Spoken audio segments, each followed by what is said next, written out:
Kita lanjutkan kembali perbincangan di dua sisi malam hari ini. Saya ingin ke Pak Panda ini, Pak Panda, nanti juga ke Prof. Gayus. Ini kalau kita lihat bagaimana kan keluarga berharap sangat besar ini ya terhadap persidangan ini, selain mencari keadilan juga untuk membongkar motif sesungguhnya. Tapi kalau kita lihat jalannya persidangan, saksi-saksi yang dihadirkan termasuk ART dari Pak Ferdi Sambo dan Ibu Putri kemarin berkelit kalau kita lihat ya. Nah ini akan menjadi obstacle tersendiri atau kesulitan tidak bagi hakim dengan saksi yang memberikan keterangan yang berputar-putar, berbeda-beda. Pak Panda, Anda melihatnya gimana?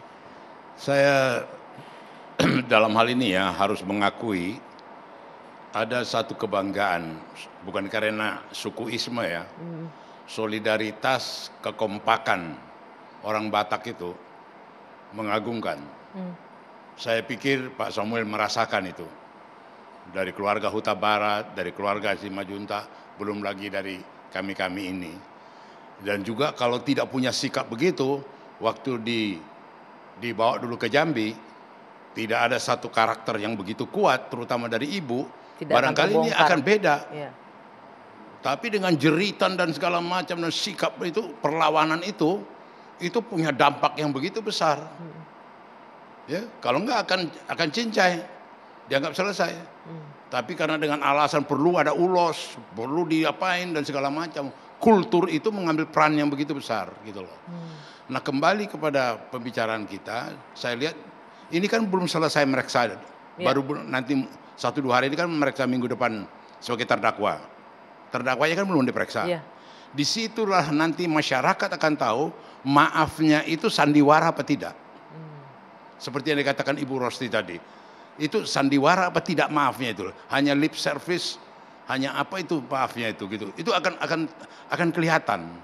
Dan juga saya pikir saya diingatkan Pak Gayus, contempt of court, satu penghinaan di pengadilan itu bisa dipidanakan kalau nanti cerita pelecehan ini masih diterus-teruskan oleh pengacaranya, Ibu Rosti Samuel keluarga bisa mengadukan fitnah, bisa memperkarakan gitu loh.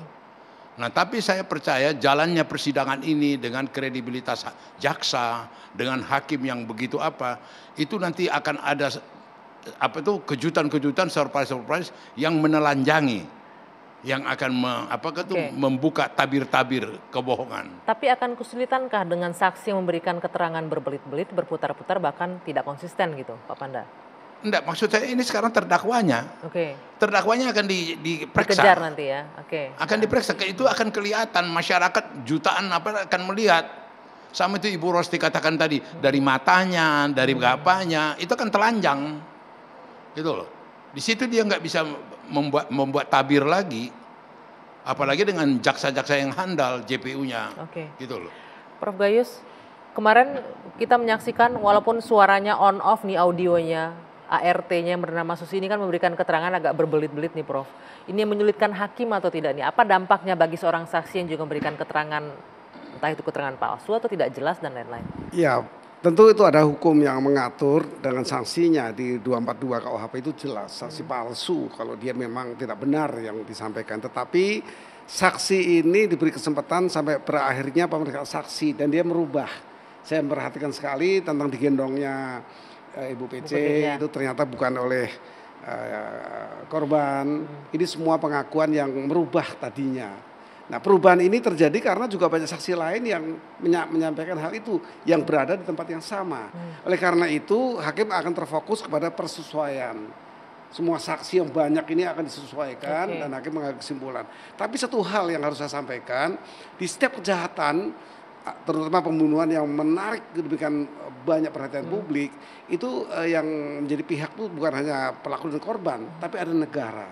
Nah, oleh karena negara berkewajiban juga untuk mensupport agar perkara ini terbuka utuh, inventarisasinya harus lengkap. Kenapa dilakukan, di mana dilakukan, kejadian, keadaan dan perbuatan, 3 hal ini menjadi pegangan sehingga ini menjadi lengkap dan ini menjadi bagian dari negara memiliki satu proses penegakan hukum yang tuntas. Tidak ada dark number di sini. Itu yang akan kita tunggu ya, Prof ya, dari proses peradilan ini. Terakhir ke Pak Samuel. Pak Samuel, boleh nggak sedikit cerita, ini adik dari almarhum sendiri masih di instansi kepolisian sekarang ya Pak ya. Ada rasa ketakutan atau tidak atau apa, masih tetap akan terus berada di instansi kepolisian setelah peristiwa ini? Adiknya almarhum Joshua yaitu Mahareja Rizky, dulunya memang dia bertugas di Mabes Polri Jakarta. Ini dulu perlu saya luruskan dulu. Di awal pindahnya si Reja ke Jambi, banyak berita di media bahwa sesudah meninggal Joshua, adiknya dimutasi.